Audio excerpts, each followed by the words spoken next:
आपकी सबसे पहली सियासी पेशगोई कौन सी थी? 1998 के एंड से मैंने काम शुरू किया। तो मैं जब पढ़ना शुरू हुई तो 1999 11 अगस्त को एक बहुत बड़ा ग्रहण लगना था जिससे कराची में मुकम्मल अंधेरा हो गया था। उस वक्त नवाज शरीफ साहब की हैवी मैंडेट की गवर्नमेंट थी और मेरे पास उनके एक मिनिस्टर आते थे। वो मिनिस्टर फंसे हुए थे नैब के केसेस में। तो मैंने उन्हें कहा, आप केसेस की फिक्र कर रहे हैं, आपकी तो गवर्नमेंट जाने वाली है। वो कहते हैं, आप कैसी बातें कर रही हैं सामिया जी। और फिर वो मैंने सीन अपनी आंखों से देखा। जिस सियासी पेशगोई की मैं बात कर रहा हूँ, उस वक्त तो प्राइवेट टीवी चैनल्स भी नहीं थे, जी। सोशल मीडिया भी नहीं था, तो आपने किस प्लेटफॉर्म पे वो पेशगोई की थी? वैसे आज तक ना ये सवाल किसी ने नहीं किया, लेकिन आपने क्या बारीक सवाल किया है। उस वक्त सर मेरे इंटरव्यूज शुरू हो गए थे अखबारों में। इंटरव्यू देते हुए कहा कि इस साल 11 अगस्त का जो एक्लिप्स है इस गवर्नमेंट को उड़ा देगा। वो जो मिनिस्टर थे, फाइक जमाली उनका नाम था, जफरुल्लाह जमाली के जो भतीजे थे, वो मेरे पास आए थे। अब 2019 26 दिसंबर जब सारे मेरे पैनलिस्ट को रोशन पाकिस्तान नज़र आता था, पाकिस्तान रिकॉर्ड तरक्की करेगा, पाकिस्तान ये करेगा, अब उस वक्त भी मैंने उसी ग्रहण को बेस बनाया जो कि 1999 में लगा और मुल्क का ये हाल हुआ। आपने इमरान खान के बारे में भी पेशगोई की थी कि 2020 में वो खुद निज़ाम को लपेट देंगे। जी। लेकिन 2020 का खात्मा तो बिलखैर हुआ।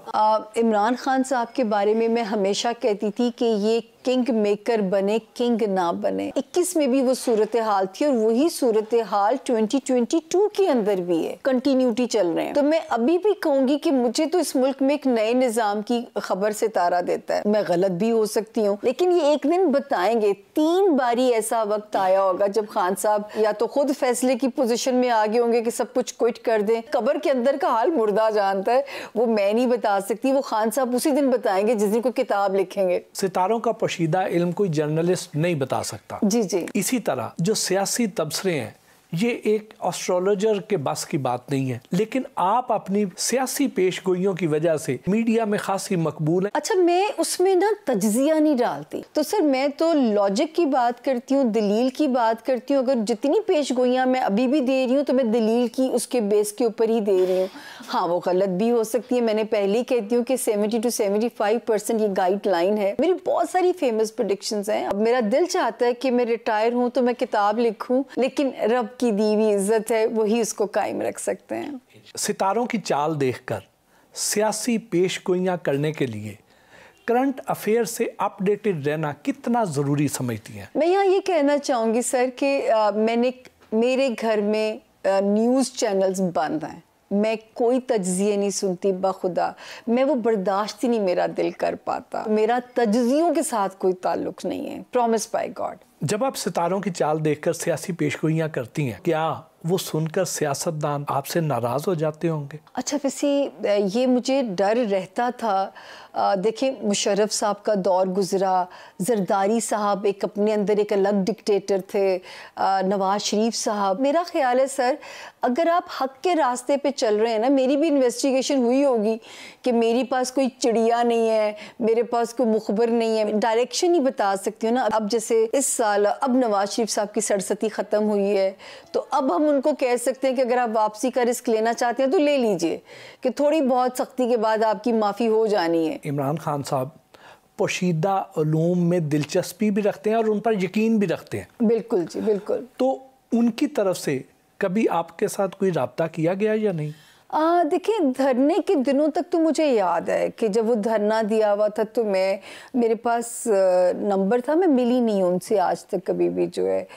लेकिन जब मैंने रेहाम खान साहिबा और इनकी तलाक की पेशगोई की तो मुझे डर बहुत था।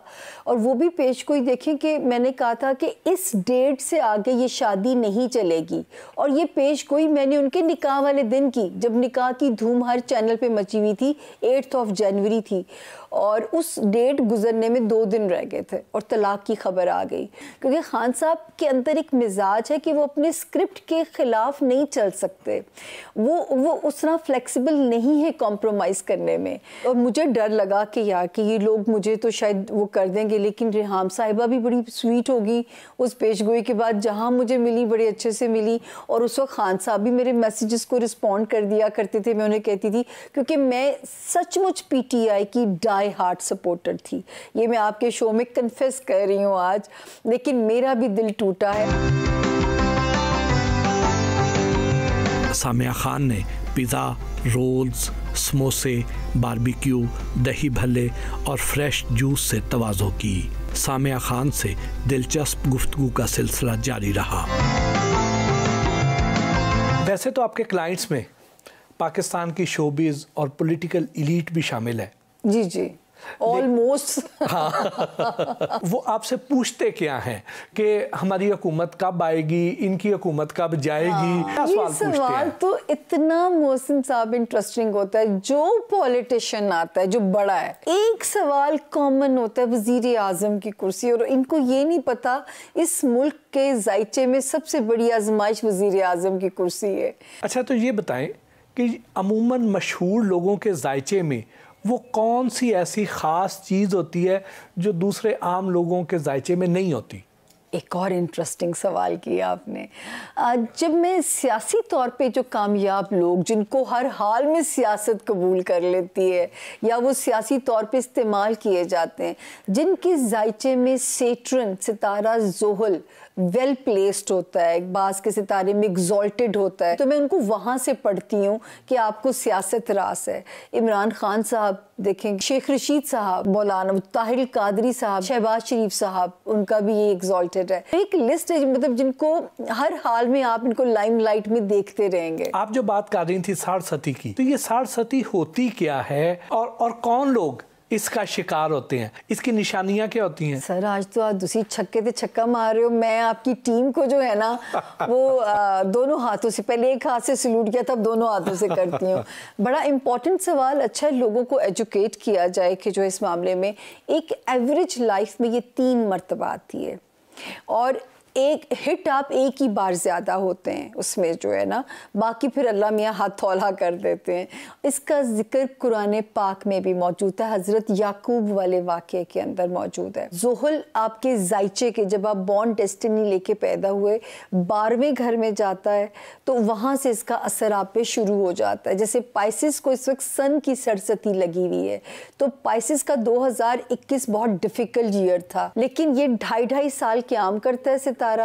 2.5 साल, पहले 2.5 साल बहुत सख्त होते हैं, दूसरे 2.5 साल आपके रिश्तों के इम्तिहान शुरू कर देता है, और आखिरी 2.5 साल में आपकी माल की आजमाइश लेता है, फिर ये निकल जाता है। आप नवाज शरीफ साहब को देख लें, इतना बड़ा एम्पायर जिस आदमी का हो और वो अपनी साख ना बचा सके, सिर्फ सरसती के कारनामे थे। अमूमन लोग शादी ब्याह के लिए रिश्ते तय करते हुए एस्ट्रोलॉजर से कंपैटिबिलिटी चेक करवाते हैं, तो उनके जायचे में कौन सी ऐसी कॉमन चीजें होती हैं कि जिससे वो कंपैटिबल हो जाते हैं? Another interesting question, I must say that. देखिए, मैं लव स्टार्स की उसमें एक लैंग्वेज है। औरत के लव स्टार्स चेक करनी हो तो मैं सन और मार्स की पोजीशन बना के पढ़ती हूँ। आदमी के लव स्टार चेक करने हो तो मैं मून और वीनस को मिला के पढ़ती हूँ। चांद वो वाहिद सितारा है चांद कि जो 52 आवर्स एक घर में रहता है, 52 आवर्स के बाद दूसरे घर में छलांग कर जाता है। तो ये मर्द की फितरत में जो एक वो रखा गया ना कि उसके अंदर उसको चेंज की ख्वाहिश आने शुरू हो जाती है, तो ये भी साइंस से साबित होता है।